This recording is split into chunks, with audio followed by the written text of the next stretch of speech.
सुमन, गीता और वर्षा। राम प्रसाद और सुलेखा जी की 3 बहुएं।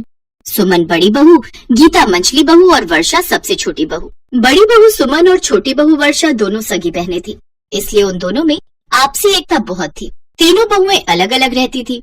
राम प्रसाद और सुलेखा दोनों कुछ कुछ दिन अपनी तीनों बहुओं के घर रहते थे। सुमन और वर्षा दोनों को उनका आना और रहना पसंद नहीं था, इसलिए वो दोनों उन्हें घर से भेजने के लिए कोई न कोई बहाना ढूंढती रहती थी। माँ जी, आप रसोई में क्या कर रहे हो? कुछ नहीं बहू, तुम्हारे पापा जी चाय मांग रहे थे, वही बना रही हूँ। माँ जी, अभी आधा घंटा पहले ही तो पापा जी ने चाय पी थी, आप दोबारा बना रहे हो? बहू, मैं चाय ले गई थी, पर वो उस समय किसी का फोन आ गया तो तुम्हारे पापा जी बात करने लग गए, तो उनकी ठंडी हो गई थी चाय, फिर स्वाद खराब हो गया। उन्होंने कहा कि मैं दूसरी बना दूं, और वैसे भी वो दूध ना 2 दिन पुराना था, उसमें खटास आ रही थी। माँ जी, वैसे एक बात कहूँ, आप बुरा मत मानना। आपको पता है आदर्श का भी काम इतना अच्छा नहीं चल रहा है, दुकान पर एक भी ग्राहक नहीं आता, और घर का खर्चा, बच्चों की पढ़ाई लिखाई, अब इन सब के बावजूद आप इस तरह फालतू खर्च करोगे तो कैसे घर चलेगा? रसोई में इतना खर्चा करना ठीक बात नहीं। बाकी आप खुद समझदार हो, मेरे से बड़े हो। वैसे आप अब तो कुछ दिनों के लिए गीता के घर जाने वाले थे ना? बहू, गीता मायके रहने गई हुई है, बस 2 दिन बाद आ जाएगी, तब जाएंगे। ये गीता तो जब देखो अपने मायके जाती रहती है, पागल तो हमें जो आप दोनों की सेवा में लगे रहते हैं। सुलेखा की आंखों में आंसू आ जाते हैं, वो अपने घर में ही पराया सा महसूस करती थी। सुलेखा चाय बनाए बिना ही रसोई से बाहर चली जाती है। अरे सुलेखा, तुम तो चाय बनाने गई थी, क्या हुआ? वो दूध खत्म हो गया, अब तो कल सुबह ही चाय बनेगी। सुलेखा ने अपने पति को झूठ बोल दिया और बात मन में दबा ली, पर रामप्रसाद भी जानता था कि सुलेखा झूठ बोल रही है। गीता को कुछ दिन और मायके में रहना पड़ा। इस वजह से रामप्रसाद और सुलेखा और कुछ दिनों के लिए अपने सबसे छोटे बेटे आशीष के घर आ जाते हैं। पर अपने सास ससुर को आया देखकर वर्षा का मुंह बन जाता है और वो अपनी बड़ी बहन सुमन को फोन मिला देती है। सुमन दीदी, इस बार तो इन्हें गीता के घर जाना था ना, फिर ये मेरे घर क्यों टपक गए? अरे वो गीता अपने मायके गई हुई है और वहीं जाकर बैठ गई है, इस वजह से ये मेरे घर ही पड़े हुए थे। अब तू तो जानती है तेरे जीजाजी का काम इतना चल नहीं रहा, अब सीजन आएगा तो कपड़ा बिकेगा, इस वजह से मैं तो बहुत तंग आ गई थी। जब देखो ये रसोई में घुसी रहती थी, अब मेरे से तो इनका खर्चा झेला नहीं जाता। कुछ दिन तू रख ले, फिर गीता आ जाएगी तो इन्हें वहीं भेज देंगे। ठीक है दीदी, पर आप भेजने से पहले मुझको बता देते। पता है शाम को घूमने के लिए बाजार जाना था, अब इन दोनों की सेवा करने में टाइम निकल जाएगा तो मैं बाजार क्या खाक जाऊंगी। एक तो आज बर्तन वाली भी नहीं आई, पूरी रसोई फैली हुई है, एक भी बर्तन साफ नहीं है, सारे झूठे हैं। दोपहर का खाना भी बनाना है। अरे तू पागल है, काम वाली नहीं आई तो माँ जी को बोलना, बर्तन कर देंगी वो। किस दिन काम आएंगी? बोल दे, उन्हें कह दे कि बर्तन मांज दो माँ जी। बोल दे तेरे हाथों में दर्द हो रहा है या फिर तेरी तबीयत ठीक नहीं है, मैं तो यहाँ पर ऐसे ही करती हूँ।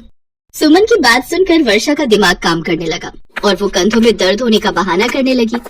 मेरे कंधे में बहुत दर्द हो रहा है, अब कैसे होगा? आज तो बर्तन करने वाली भी नहीं आई, रसोई पूरी फैली हुई है, दोपहर का खाना भी बनाना है, पर बर्तन तो मांझ नहीं होंगे। अरे बहू, क्यों परेशान होती हो? तुम आराम करो, बर्तन मैं कर दूंगी। अच्छा, आप कर लोगे? ठीक है, जब बर्तन हो जाए तो मुझे बुला लेना, मैं खाना बनाने आ जाऊंगी। बस फिर क्या था, अगले कुछ दिनों तक काम वाली नहीं आई तो वर्षा ने सारी रसोई के बर्तन साफ सफाई सब सुलेखा से करवाए, खुद उसने कुछ नहीं किया। सुलेखा बुढ़ापे में रसोई में इतना सारा काम कर रही थी और उसके बाद भी उसे सुनने को मिला, माँ जी मैंने आपको कहा था ये डिनर सेट के बर्तन अलग धोना, आपने एक साथ ही धो दिए, देखो प्लेटों पर सारी हल्दी लगी हुई है। बहू, मैंने बर्तन अच्छे से धोए थे, पर लगता है ये डिनर सेट हल्की क्वालिटी का है, तभी इस पर हल्दी जमी रह गई। क्या कहा? डिनर सेट हल्की क्वालिटी का है? अभी मेरी एनिवर्सरी पर मेरे मम्मी पापा दे गए थे, वो हल्की क्वालिटी का डिनर सेट क्यों देंगे भला? आप जानबूझकर मेरे माता पिता को बदनाम कर रही हो। एक तो आपको इस घर में रखा हुआ है, ऊपर से आप मेरे ही सामने मेरे माँ बाप की लाई हुई चीज की बुराई कर रही हो। मुझे लगता है सुमन भाभी भी इसी वजह से आपको अपने घर में नहीं रखती है, क्योंकि आप उन्हें बहुत परेशान करते हो। हर समय रसोई में घुसकर पता नहीं क्या क्या छेड़खानी करते रहते हो, कोई ना कोई सामान खराब कर देते हो। बस अब गीता भाभी आ जाए तो आप दोनों उनके घर चले जाना प्लीज। सुलेखा रो पड़ती है। सुमन ने तो निकाल ही दिया था, वर्षा बहू ने भी दोनों को अपने घर से जाने के लिए जबरदस्ती बोल ही दिया। अगले दिन गीता आ जाती है, इसलिए रामप्रसाद और सुलेखा गीता के घर रहने के लिए चले जाते हैं। अपने सास ससुर को आया देखकर गीता बहुत खुश होती है। गीता अपने दोनों सास ससुर के पैर छूती है। गीता बहुत अच्छे स्वभाव की थी, ये बात उसके सास ससुर अच्छे से जानते थे। मैं तो उदासी हो गई थी, तुम और बच्चे जब से यहाँ से गए। और तुम्हारे मम्मी पापा कैसे हैं बहू? मम्मी पापा बहुत अच्छे हैं माँ जी, मम्मी ने आपके लिए बहुत बढ़िया आम भेजे हैं, उन्हें पता था आपको और पापा जी को आम बहुत अच्छे लगते हैं। अभी मैं दोपहर के खाने के साथ आम काट लूंगी, सब मिलकर खाएंगे। बस यही फर्क था सुमन, वर्षा और गीता के स्वभाव में। जहाँ सुलेखा और रामप्रसाद सुमन और वर्षा की रसोई में जाते हुए भी हिचकिचाते थे, वहीं गीता उन्हें रसोई से सामान लाकर खिला रही थी। इधर से रामप्रसाद और सुलेखा को ऐसा महसूस हुआ जैसे वो अपने घर में लौट आए हो। उधर सुमन और वर्षा बहुत खुश थे कि उनके सिर से बला टल गई। पर कभी कभी बड़ों की सेवा करने से हमारा वर्तमान और भविष्य उज्जवल हो जाता है, क्योंकि हमें बड़ों का आशीर्वाद प्राप्त होता है। अचानक एक दिन रामप्रसाद के पुरखों का वो बंगला, जिसका बहुत समय से अदालत में मुकदमा चल रहा था, वो रामप्रसाद के पक्ष में आ जाता है और उन्हें अपना करोड़ों का बंगला वापस मिल जाता है। रामप्रसाद की खुशी का ठिकाना नहीं था, क्योंकि ये बंगला उनके पुरखों का था। अंकुर बेटा, अपने पुरखों का ये बंगला मैं गीता बहू के नाम कर रहा हूँ। ये फैसला मेरे अकेले का नहीं है, तुम्हारी सासू माँ भी इस फैसले में शामिल है।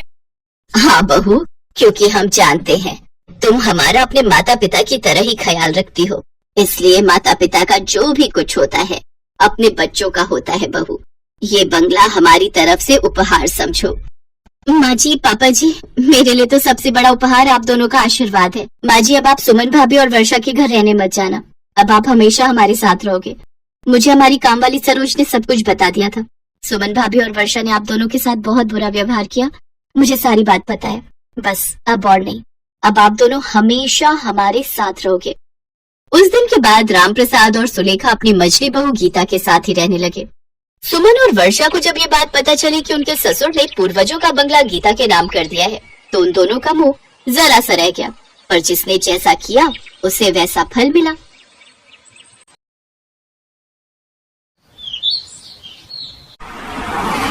और कितनी दूर है जी जगदीश भाई साहब का घर? अनिल बेटा, कितनी दूर दिखा रहा है इस रास्ते से? पापा 2 घंटे का रास्ता मानकर चलो। 2 घंटे अभी बाकी हैं। अच्छा, थोड़ी देर और सुस्ता लेती हूँ। तिलक राज के बहुत ही खास मित्र जगदीश चंद्र की बेटी की शादी थी। लड़के वाले नेपाल रहते थे, इसीलिए जगदीश चंद्र शादी के लिए नेपाल गए थे और उन्होंने तिलक राज को भी नेपाल शादी में आने का न्योता दिया। इसीलिए तिलक राज अपने परिवार के साथ अपने दोस्त की बेटी की शादी के लिए पहुंच रहे थे, पर अचानक। क्या हुआ ड्राइवर साहब, आपने कार क्यों रोक दी?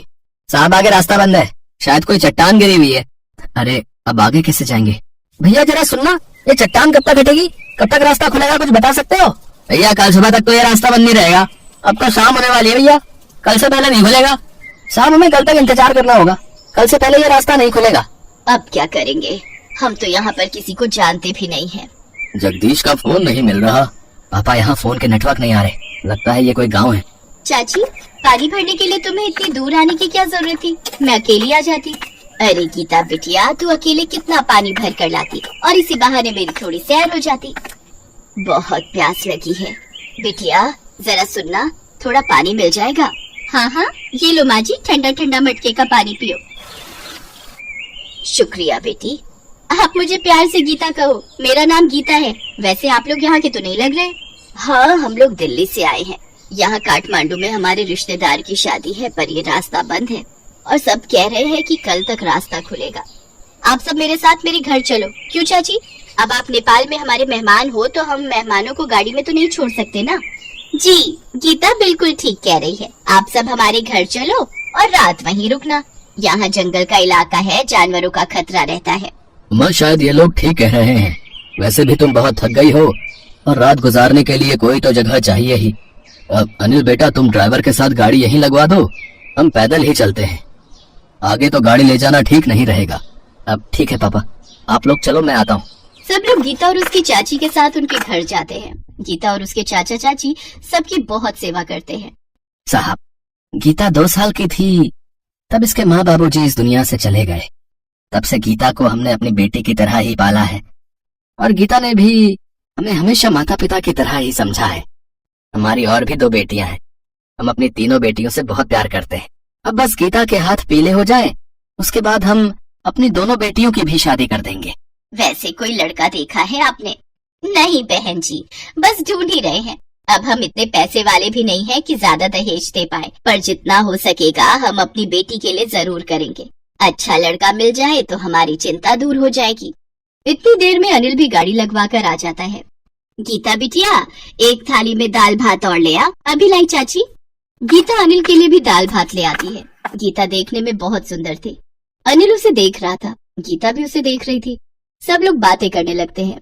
उमा को समझ आ रहा था कि सचमुच नेपाल में आकर उन्हें ऐसा महसूस ही नहीं हुआ कि वो किसी पराये देश आए हैं। बहुत अच्छे से गीता और उसके चाचा चाची मिलकर सबकी सेवा करते हैं। अगले दिन वहां से जाने से पहले उमा गीता के चाचा चाची से बोली, बहन जी, हमें गीता बहुत पसंद आई है। हमारी अनिल से बात हुई है। हम वापसी में फिर से आपके घर आना चाहते हैं, पर हम अपनी नेपाली बहू अपने साथ ले जाने के लिए सगाई करके जाएंगे। सच? आपने ये कहकर बिन माँ की बच्ची को बहुत बड़ी खुशी दे दी है। अनिल और गीता एक दूसरे को देखकर मुस्कुरा देते हैं। सच, उन दोनों ने एक दूसरे को पसंद कर लिया था। और फिर कुछ समय बाद वक्रतुंड महाकाय सूर्यकोटि सम उमा अपने घर में नेपाली बहू ले ही आती है। बहन जी, आपकी नेपाली बहू तो बहुत सुंदर है। आप एक बार इसके हाथ के दाल चावल और सेल रोटी खाकर देखो, उंगलियां चाटते रह जाओगे। हमारी नेपाली बहू ने रसोई संभाली है। अब नेपाल के मशहूर व्यंजन का आनंद लो। लाओ गीता बहू, सबके लिए खाना लगा दो। जी माँ जी, अभी लगाती हूँ। गीता सबके लिए नेपाली व्यंजन परोसती है। सबको गीता के हाथ का नेपाली खाना बहुत पसंद आता है। अरे वाह गीता बहू, तुम्हारे हाथों में तो साक्षात मां अन्नपूर्णा का वास है। बहुत स्वादिष्ट खाना बनाया है। ये लो, हमारी ओर से शगुन रखो। हमने तो इससे पहले नेपाली खाना कभी खाया ही नहीं था। आज तुम्हारे हाथों का नेपाली खाना खाकर सचमुच आनंद आ गया।